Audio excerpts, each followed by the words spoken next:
bukan gen alfa biasa. Di saat banyak anak seusianya sibuk main gadget, dua bocah 13 tahun dari Medan ini justru menghajar tubuh mereka sendiri setiap hari demi satu mimpi. Jadi petinju kelas dunia, tanpa gym, tanpa pelatih profesional. Modalnya, kaleng bekas, dan tekad yang gak bisa dianggap remeh. 150 hari. Dan hasilnya, bikin banyak orang melongo.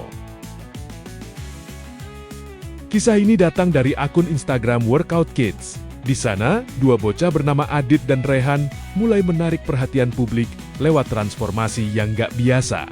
Usia mereka baru 13 tahun. Tapi, cara berpikirnya jauh di atas rata-rata anak seusianya. Di umur yang biasanya identik dengan santai dan hiburan, mereka justru memilih jalan yang lebih berat. Disiplin, latihan, dan konsisten setiap hari. Tujuan mereka juga bukan sekadar biar badan bagus. Mereka punya mimpi yang jelas dan berani. Jadi, petinju kelas dunia. Dan yang menarik, ini bukan sekadar omongan. Mereka mulai membangun mimpi itu dari sekarang. Setiap hari, mereka melatih fisik, belajar teknik dasar tinju, dan yang paling penting, melatih mental. Karena buat mereka, jadi petinju itu bukan cuma soal pukulan kuat, tapi soal fokus, konsistensi, dan karakter yang bikin kisah ini makin kuat. Adalah titik awal mereka. Gak ada alat gym canggih, gak ada fasilitas mahal. Semua dimulai dari rumah sederhana, kaleng cat bekas, disulap jadi barbel, botol plastik jadi dumbbell, kursi plastik dipakai untuk latihan kekuatan. Apa yang buat sebagian orang terlihat kurang, justru jadi senjata utama mereka untuk berkembang. Setiap pulang sekolah, mereka nggak langsung rebahan. Rutinitas latihan sudah menunggu. Dan ini bukan latihan asal-asalan. Ada jadwal, ada variasi gerakan, dan yang paling penting, ada konsistensi. Hari demi hari, tanpa jeda, selama hampir 150 hari. Hasilnya bukan sekadar cerita motivasi. Perubahan mereka nyata. Fisik yang dulu biasa saja mulai terbentuk. Stamina meningkat, gerakan tinju makin terarah. Main. Beri.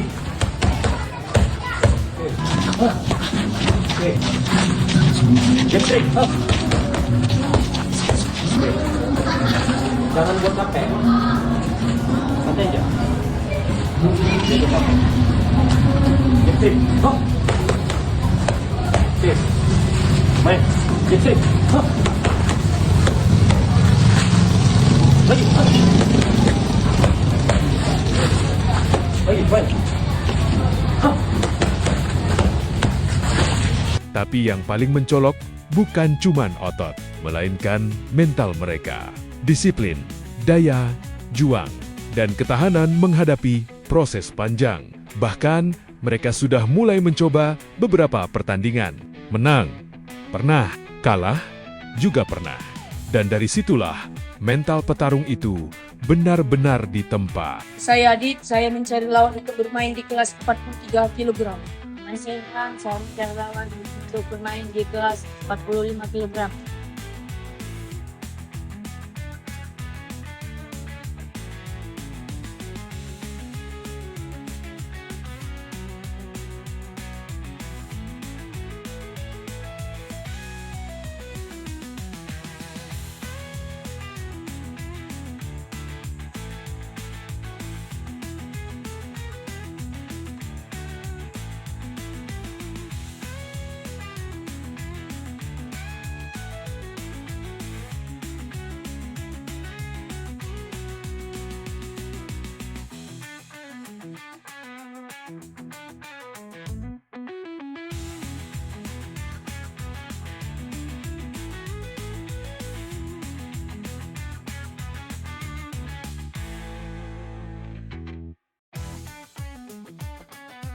Ini gitu.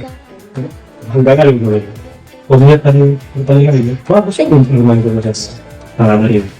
Itu jadi kali masih penyebut yang begini. Tadi nggak boleh kalah, hari itu bola biasa. Bola apa boleh sih?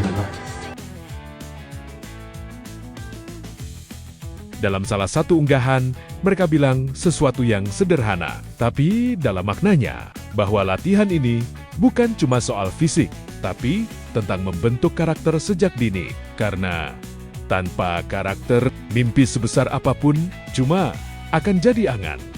Mereka nggak cuma ingin jadi atlet hebat, tapi juga jadi pribadi yang punya nilai. Apa yang mereka lakukan akhirnya sampai ke banyak orang. Komentar warganet pun penuh dukungan. Ada yang bilang mereka inspirasi, ada yang terharu melihat konsistensinya, ada juga yang melihat ini sebagai investasi masa depan. Bahkan, banyak yang berharap mereka tetap berada di jalur positif dan terus jadi contoh baik untuk generasi lainnya. Karena di balik latihan keras itu, ada pesan yang kuat bahwa masa depan bisa dibentuk dari sekarang. Kisah Adit dan Rehan membuktikan satu hal penting, mimpi besar. Gak harus dimulai dari tempat besar, gak perlu fasilitas mewah. Gak perlu alat mahal. Yang dibutuhkan adalah tekad, kreativitas, dan konsistensi. Di saat banyak orang mencari jalan cepat, mereka justru memilih proses. Dan mungkin 150 hari ini baru permulaan. Tapi satu hal sudah pasti, mereka sudah memenangkan pertarungan pertama melawan rasa malas dan keraguan dalam diri sendiri. Dan dari situ, jalan menuju ring dunia mulai terbuka.